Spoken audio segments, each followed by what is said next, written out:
My name is Sabrina Lewis. I'm 28 years old, a UX designer, and a mother. For a long time, I believed I had built the kind of life people dream about. Married to a man who once made me feel like the only person in the room, welcomed by in-laws who treated me like family, and preparing to bring a new baby into the world. But behind the picture-perfect smiles, cracks began to spread. What started with small, dismissive comments grew into silence, cruelty, and secrets that would break open my marriage in ways I never imagined.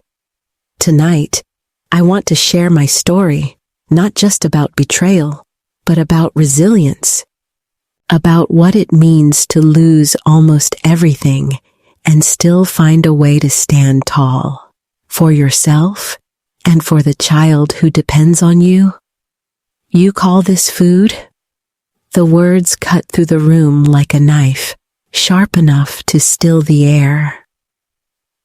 My husband's voice, low but venomous, as his parents sat politely at our table. My parents aren't strays, he hissed. Don't feed them scraps.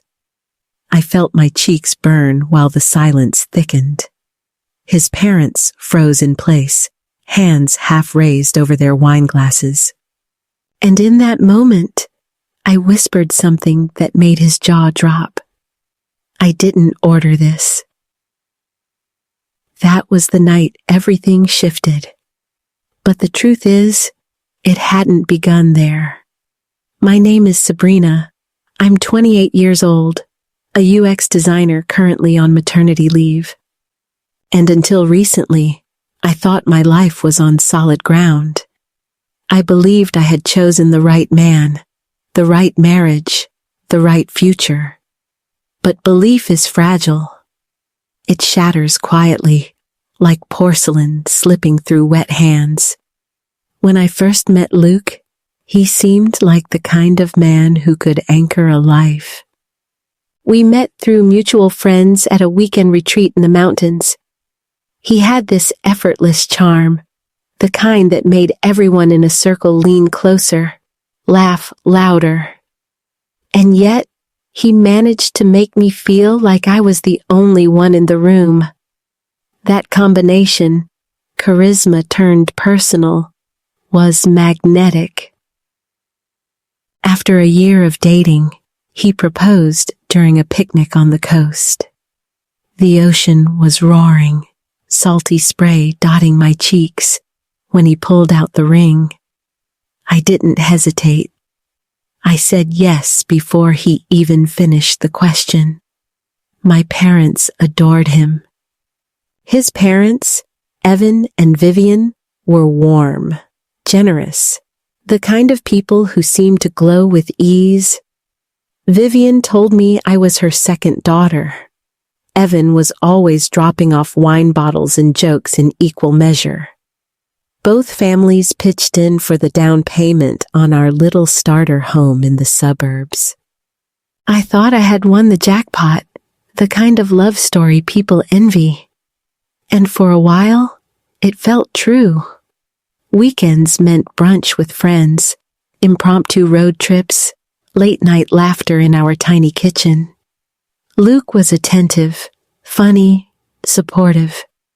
He rubbed my shoulders when I pulled all-nighters for work. He took pride in introducing me to people as the smartest woman I know. I thought this was what marriage looked like. Then I got pregnant. At first, Luke was thrilled. He said all the right things. I'm going to be the best dad ever. I'll work extra so our baby has everything. He did work extra, piling on late nights at his IT job, always saying he was stacking up overtime. But as my belly grew, his warmth cooled. I tried to rationalize it. He's just stressed. I told myself, this is how he shows he cares, by grinding himself down for us. But caring doesn't look like forgetting to ask how your wife is feeling when she's been vomiting all morning. Caring doesn't look like walking past her swollen ankles without noticing. Caring isn't turning shared responsibility into a solo performance where one person claps for themselves while the other quietly collapses backstage. In the beginning, he had taken over the chores, cooking, laundry, even rubbing my feet when the ache spread up my calves. But little by little, his late nights turned into late excuses. Soon, everything slid back onto my plate. Pregnancy, ironically, seemed to erase me from his field of vision. I was no longer a partner. I was background noise. At 6 months, I stepped away from my job on maternity leave. I thought the break would be a relief, a chance to nest. Instead, it was isolating. Hours alone in a house that seemed to grow quieter by the day, sick and hormonal, trying to keep the floors clean when even standing upright made me dizzy. Meanwhile, Luke talked about how lucky I was to have time off. He framed it like I was on vacation, sipping invisible cocktails in my pajamas. One evening, he came home earlier than usual. I was lying on the couch, drained, stomach twisting. I hadn't made dinner yet. He looked at the empty kitchen, then back at me. "You're just lying there?" "I've been nauseous all afternoon," I said, rubbing my temple. "I just needed a minute." "You've been home all day, Sabrina? There's nothing ready." "I work 10 hours and I come home to this?" His words landed heavier than his briefcase on the floor. "I'm growing a human being, Luke. I'm doing my best." "Oh, here we go." He rolled his eyes, grabbing a drink. "You always play the pregnant card when you don't want to do anything." The sentence stung like acid. "Are you kidding me right now?" "No," he said flatly. "You've checked out. You're not working. You barely do anything around here anymore." It was like he'd drawn a line, daring me to cross. My throat tightened, but I forced the words out. "So what do you want from me? A wife or a full-time maid?" He shook his head, dismissive. "I want you to stop acting like carrying a baby gives you a free pass." I didn't yell. I didn't cry. I just stood up, walked past him, and said, "I'm going to my parents. I need space. I need peace." "Fine. Do whatever you want," he muttered. So I did. I packed a suitcase that night. My father picked me up the next morning. He didn't ask questions during the drive. He just reached over and squeezed my hand when we pulled into their driveway. My mother had already made up the guest room, lavender lotion waiting on the nightstand. For the first time in months, I felt safe. Weeks went by, 2, then 3. I sent Luke one update about the pregnancy, but he didn't reply. The silence was painful, but not surprising. I had expected the cold shoulder. Then, one afternoon, the doorbell rang. My parents opened the front door, and there stood Evan and Vivien, his parents, holding a paper bag of groceries and faces etched with worry. "We had no idea," Vivien said. "Luke never told us you left." I froze, folding baby clothes in the living room. They stepped inside, apologetic, embarrassed. "We pressed him until he admitted it," Evan said quietly. "We thought everything was fine." Vivien touched my hand. I remember pregnancy. It's hard enough without being alone. You don't have to go through this by yourself. And in that moment, something shifted again, not in Luke, but in them. It was the first time I felt seen in months. Pregnancy was supposed to be the gentle season of anticipation, a time when you are cushioned by love and care while carrying new life. But for me, those months stretched into a kind of quiet exile. At my parents' house, I felt relief and guilt in equal measure. Relief that I could finally breathe without waiting for criticism. Guilt that the marriage I thought was unbreakable had already begun to splinter before our daughter even took her first breath. Each morning, I would wake in my childhood room, the walls lined with old posters and fading photos, the lavender scent my mother always favored still lingering.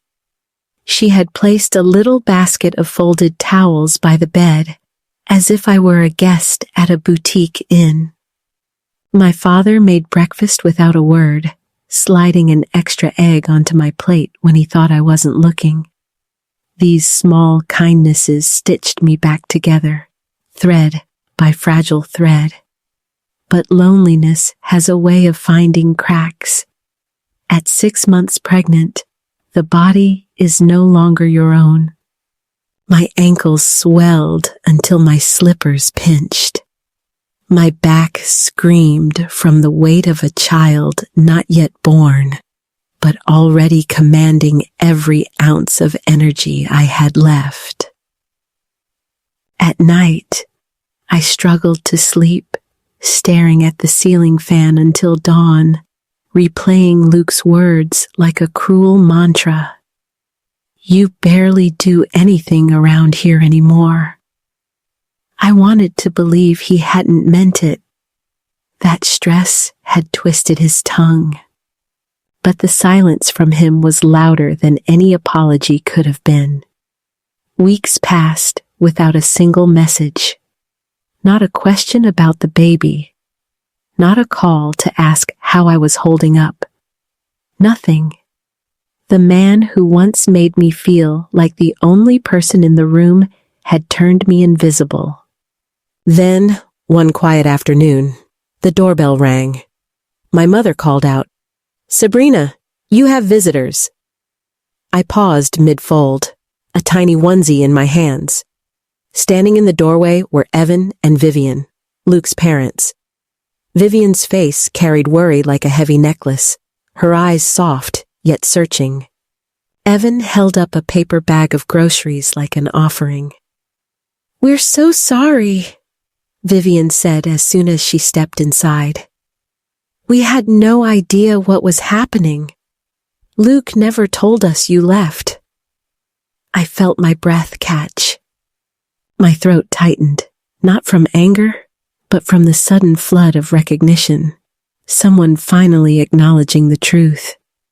Evan's voice was low. "We stopped by your place. You weren't there." We pressed him until he admitted it. We thought everything was fine. They sat with me for over an hour. Vivien leaned close, her hand warm on mine. I remember what pregnancy was like.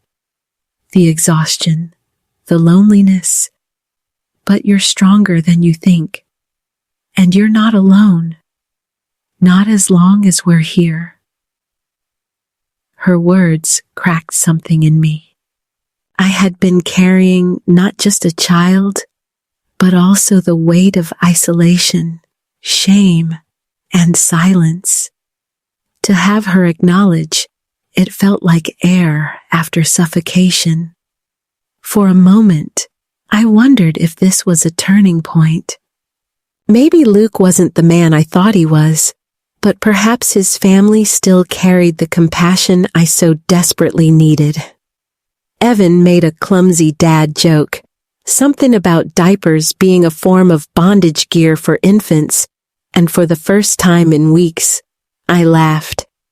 It was small, tired, but real. After they left, I sat in the guest room, staring at the folded clothes, and thought, maybe love doesn't always come from where you expect. Sometimes it arrives through side doors, carried by people who weren't obligated but chose to show up anyway. Days blurred into nights, and then, without warning, Luke appeared. No call, no text, just his figure framed in the porch light, looking both exhausted and defensive. "I'm sorry," he said, his voice rough. "I shouldn't have said what I did. I didn't mean to make you feel alone." I crossed my arms. "You didn't make me feel alone, Luke. You left me alone." He dropped his gaze. "I know. I was overwhelmed, stressed, but I want to fix this." I wanted to believe him. I wanted to believe that the man I once trusted still lived beneath the shadows of excuses and neglect. So I told him, "I'll come back, but only after the baby is born. I need peace for the rest of my pregnancy." He nodded, though the hollowness in his eyes betrayed something else. At the time, I ignored it. Hope is stubborn like that. October came. The rain was relentless, tapping on the hospital windows as labor stretched through 14 hours of pain. My mother gripped my hand with unyielding strength. Luke was still on the highway, caught in traffic after working late. He arrived only in time to hear our daughter's first cry. Lily. The moment I saw her, wrapped in a floral blanket, the world tilted. Every ounce of exhaustion, every sleepless night, every fight, all of it shrank before the tiny weight in my arms.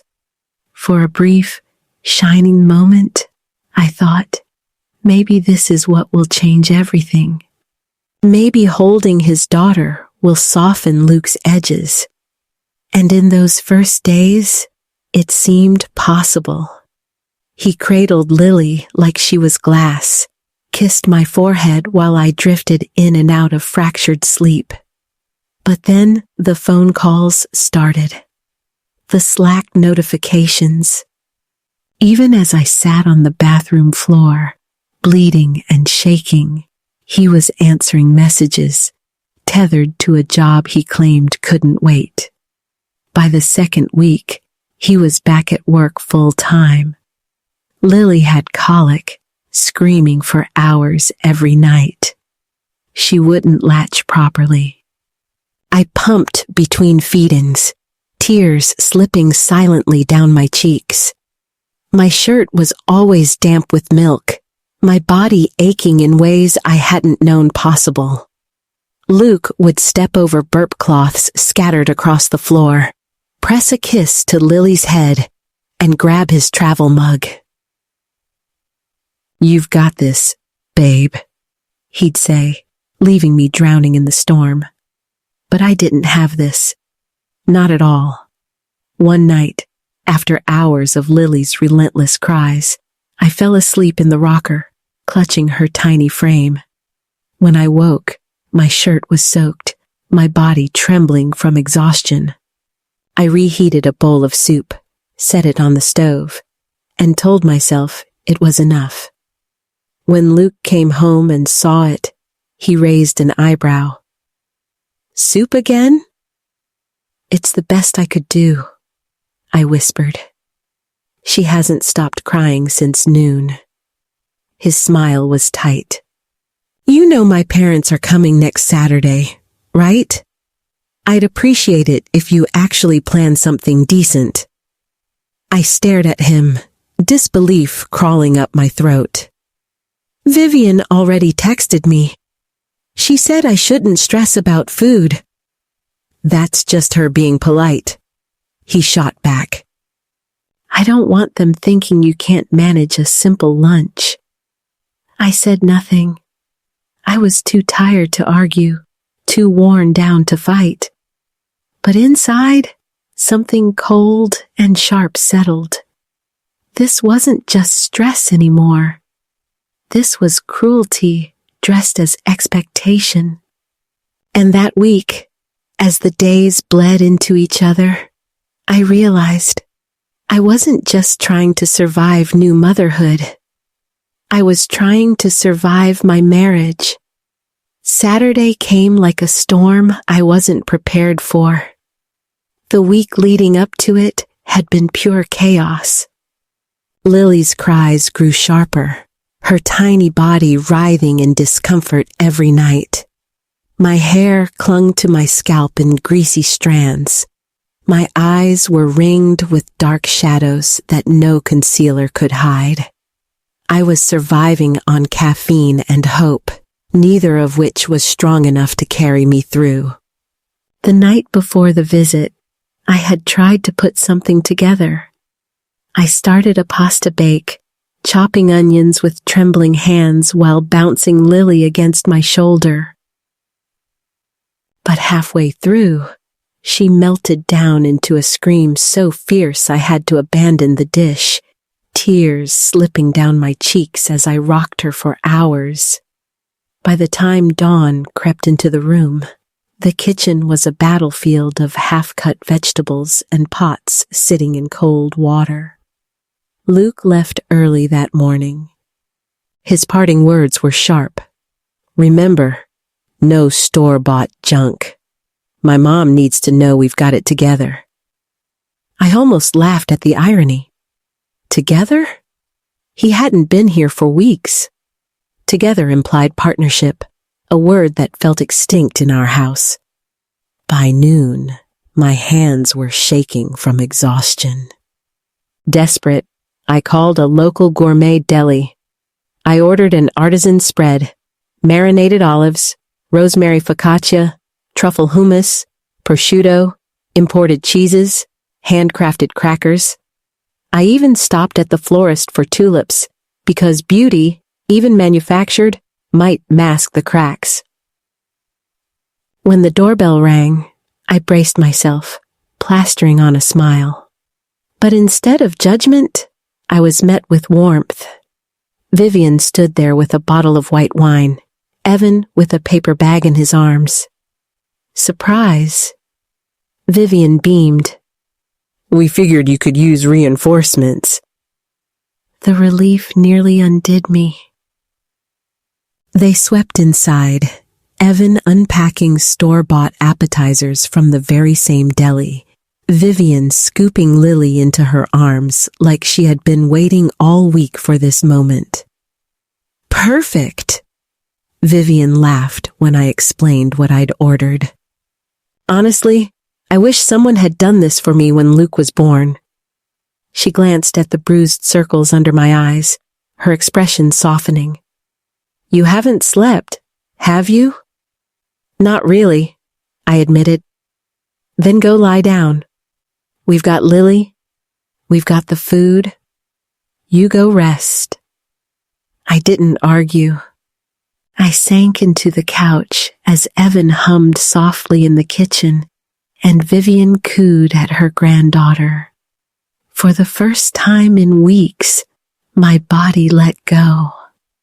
The wine's citrusy scent filled the air as I drifted into the deepest sleep I'd had since Lily was born.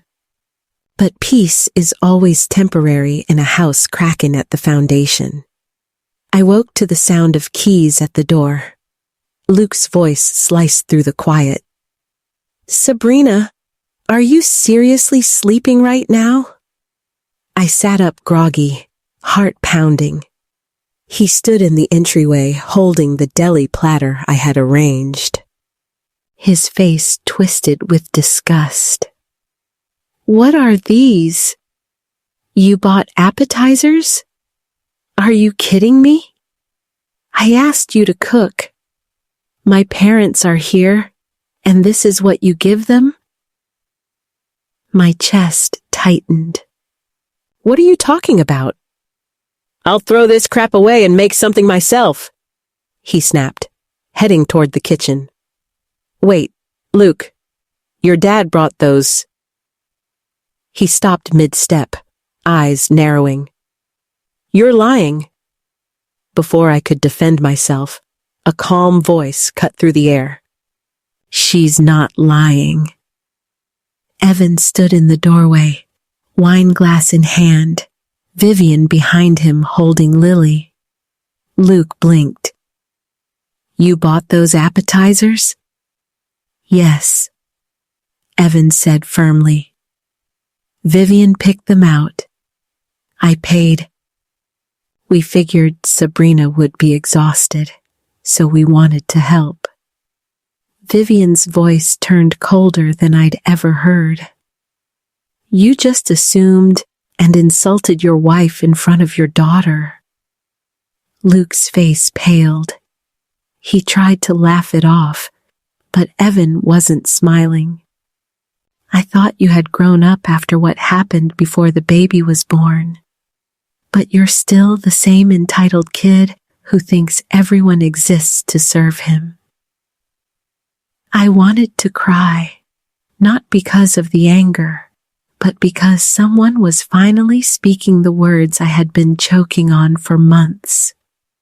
And then, like fate itself couldn't resist sharpening the blade, Luke's phone buzzed on the dining table. 2 messages lit the screen. Vivien, standing closest, glanced down instinctively. Her face froze, then hardened. She picked it up. Who's Julia? Luke's eyes widened. Mom, it's not. She read the message aloud, her voice shaking but steady. You left your sweatshirt and lighter here. Can't wait for next time. The room went silent. Even Lily seemed to sense the fracture, her tiny breaths soft against her grandmother's chest. My stomach dropped. What is that? Luke shifted his weight, stiff as stone.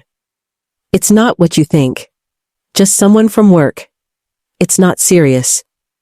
Evan's voice was low but dangerous. Luke, are you having an affair? The silence stretched until it snapped. I turned to him, my voice flat. How long? He swallowed.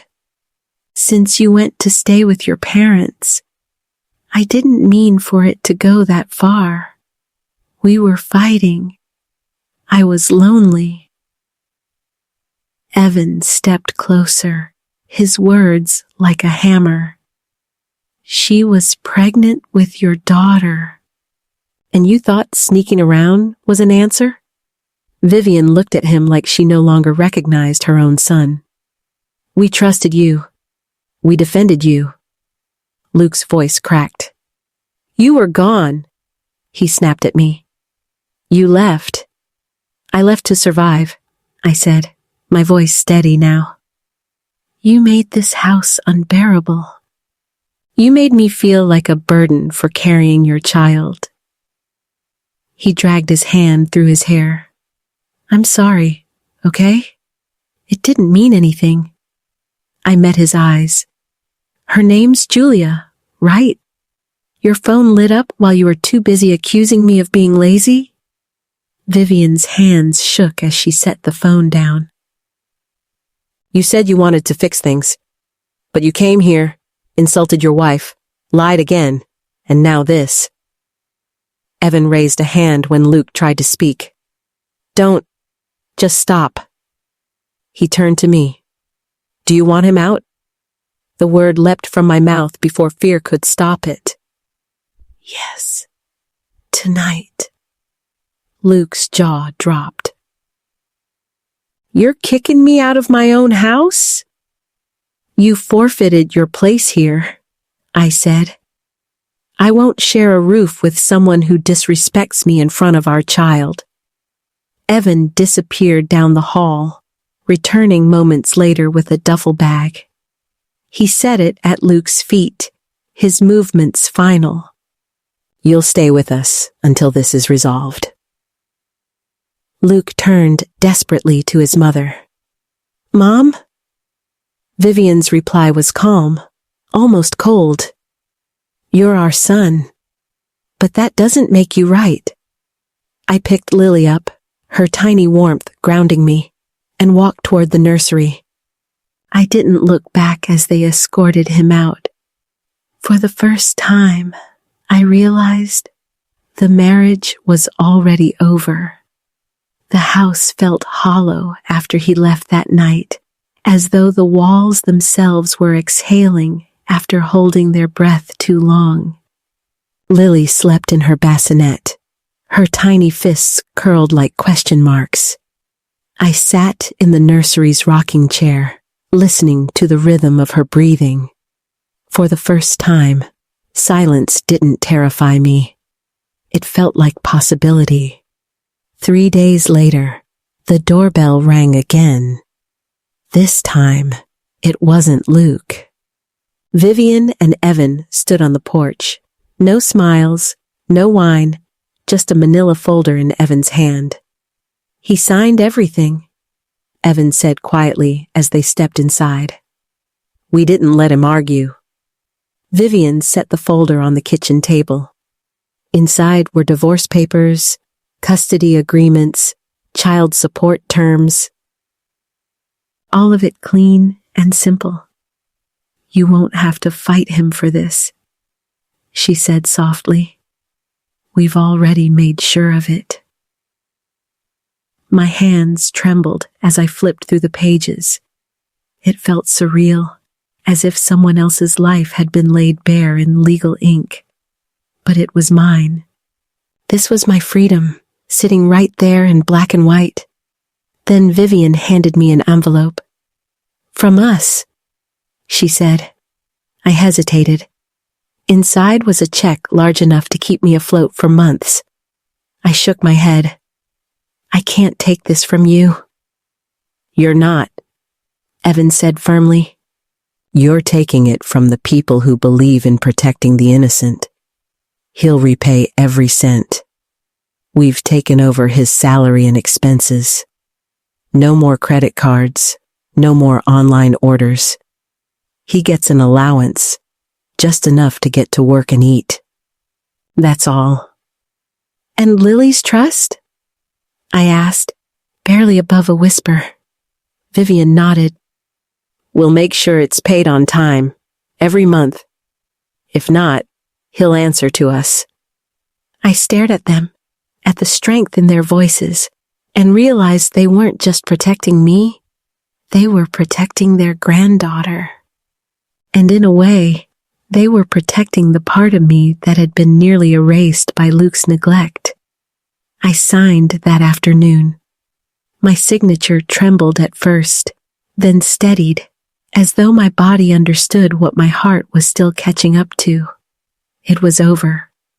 Luke didn't show up, didn't call. Later, I learned why. The moment the divorce became public, Julia ghosted him. She vanished as quickly as she had appeared, leaving him with nothing but the ruins of what he'd broken. Word spread through his office. HR reassigned him to internal admin work. No bonuses, no promotion track, no late nights to mask his double life. He moved into a basement-level apartment near a bus line. Meanwhile, Vivien texted me on the 1st of every month to confirm Lily's support deposit. She never missed a message. Sometimes she added a picture of flowers from her garden or a note that simply said, "We're proud of you." I stayed with my parents through winter. My mom helped with night feedings, rocking Lily in the dim glow of a lamp while I finally slept. My dad fixed up my old room, painting the walls soft yellow, as if rewriting my childhood with gentler strokes. There was always soup on the stove, always clean towels, always laughter echoing through the house, even on days when I couldn't laugh myself. By spring, I returned to work. My boss welcomed me back with open arms and no questions, granting me a flexible schedule. My colleagues left sticky notes on my desk that said, "One meeting at a time, and you've got this." They didn't know how much those little squares of paper meant. They were proof that not everyone disappears when life gets hard. I found a modest 2-bedroom apartment near a park, a place with soft morning light and quiet evenings. Lily's room filled slowly with second-hand picture books and oversized stuffed animals, gifts from neighbors and thrift store finds. She would line the animals around her crib like sentinels, her small kingdom guarded by fabric and stuffing. One afternoon, while she napped, I stood in my new kitchen. The silence pressed around me, but this time it wasn't suffocating. It was mine.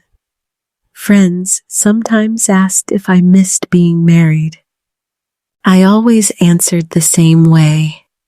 No, I miss the version of myself I thought I'd become. I miss the fairy tale I clung to too long. But the marriage? I don't miss apologizing for being exhausted.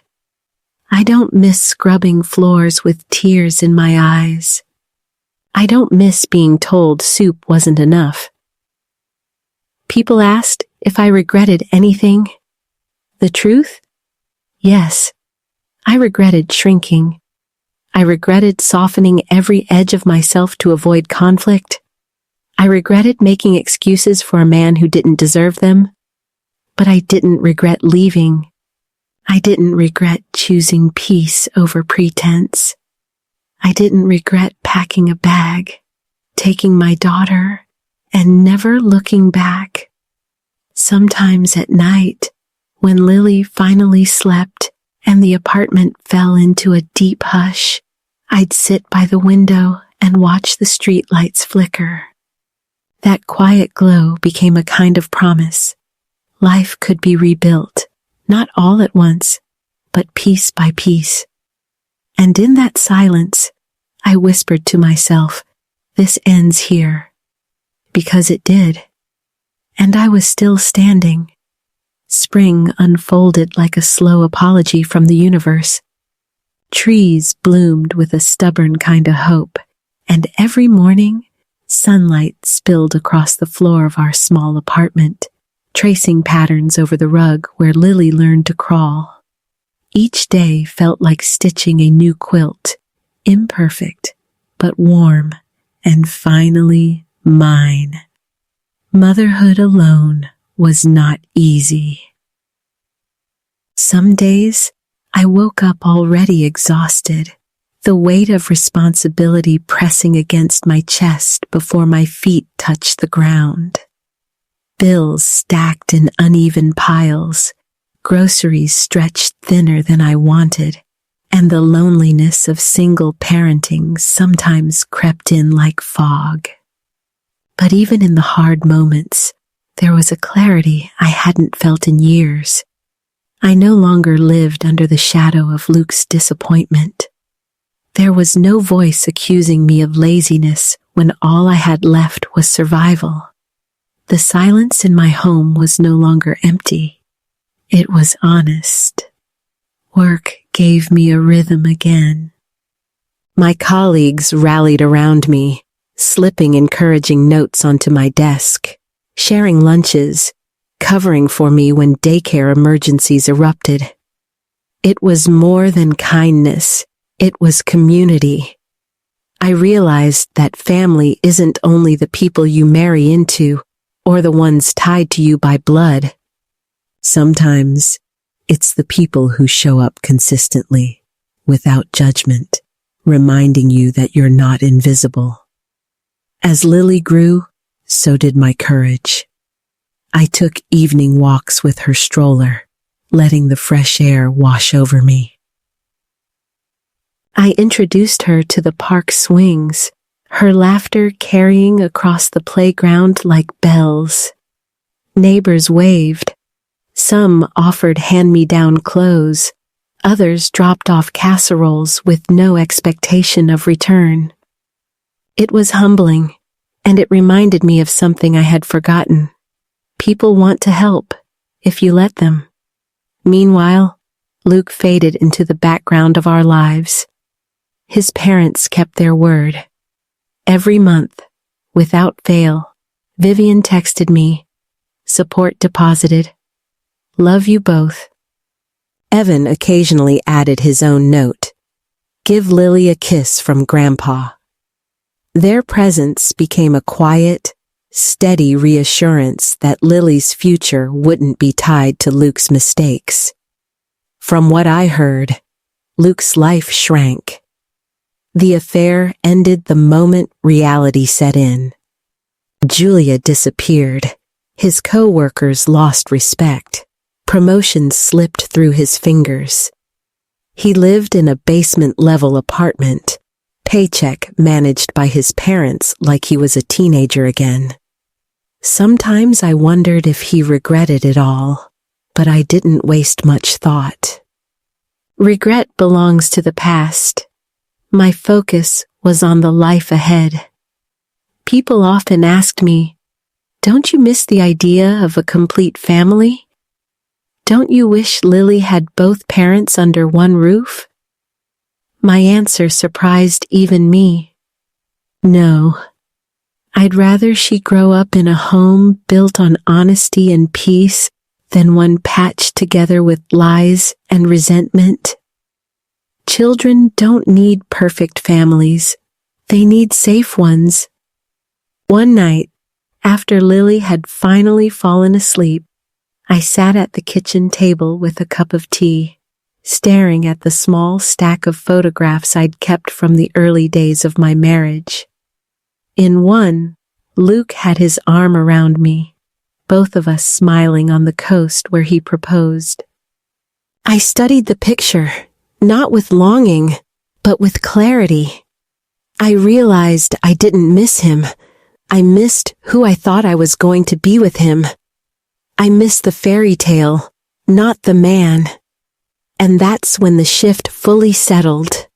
I had stopped waiting for the past to rewrite itself. I was writing something new.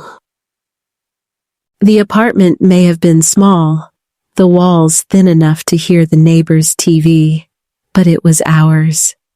Lily's room overflowed with books we read together every night, her finger tracing the pictures as she babbled her own versions of the stories.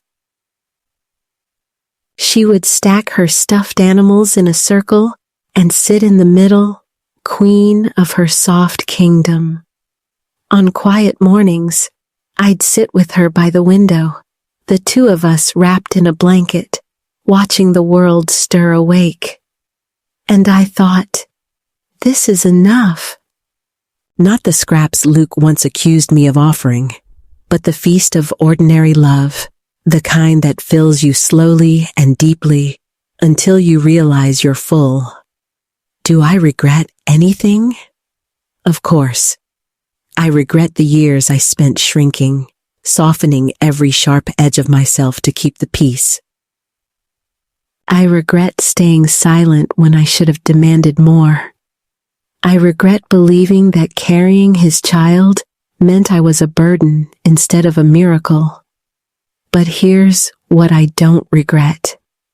I don't regret leaving. I don't regret choosing peace over pretense. I don't regret packing a suitcase, strapping my daughter into a car seat, and driving away from a life that was slowly crushing me. Because sometimes survival looks like surrendering a fantasy, and sometimes surrender is the bravest thing you can do. So when friends ask me now, what did you learn from all of this? I tell them, I learned that dignity isn't given by someone else, it's reclaimed. I learned that freedom doesn't always come with fireworks. Sometimes it comes with a signature on a divorce paper and a deep, cleansing breath. And I learned that even in the ruins, You can plant something new. That night, I tucked Lily into bed, kissed her forehead, and whispered, "This ends here." It did. And I was still here, still standing, finally free. Thank you for staying with me through this journey. If my story touched something in your heart, please subscribe to this channel so you won't miss the next chapter of stories like mine. Stories of family, struggle, and the quiet strength it takes to begin again. I wish you peace in your own life, courage in your hardest days, and health for you and the people you love most. Take care, and I'll see you in the next story. Mu-ta. In a world where love often hides its darkest shadows, Sabrina Lewis thought she had found her forever. At 28, pregnant and on maternity leave, she believed she was building a perfect life with her charming husband Luke, surrounded by warm in-laws and the promise of a child. But behind the walls of their suburban home, cracks began to spread. What started as quiet neglect grew into sharp words, cruel dismissals, and a silence that left Sabrina invisible in her own marriage. When Luke dismissed her exhaustion as weakness, accusing her of playing the pregnant card, Sabrina made the brave choice to leave, seeking refuge with her parents. There, for the first time, she felt safe, wrapped in the quiet love of family who still remembered how to care. When Luke's parents, Evan and Vivien, discovered the truth, they stepped in with compassion, unaware their son's cruelty had already taken root far deeper than they imagined. The birth of Lily should have been a new beginning. For a moment, it was. Sabrina held her daughter with tears of wonder, while Luke arrived late, stunned, but seemingly softened. Yet old patterns returned, late nights, cold indifference, the expectation of a wife who could perform miracles on 2 hours of sleep.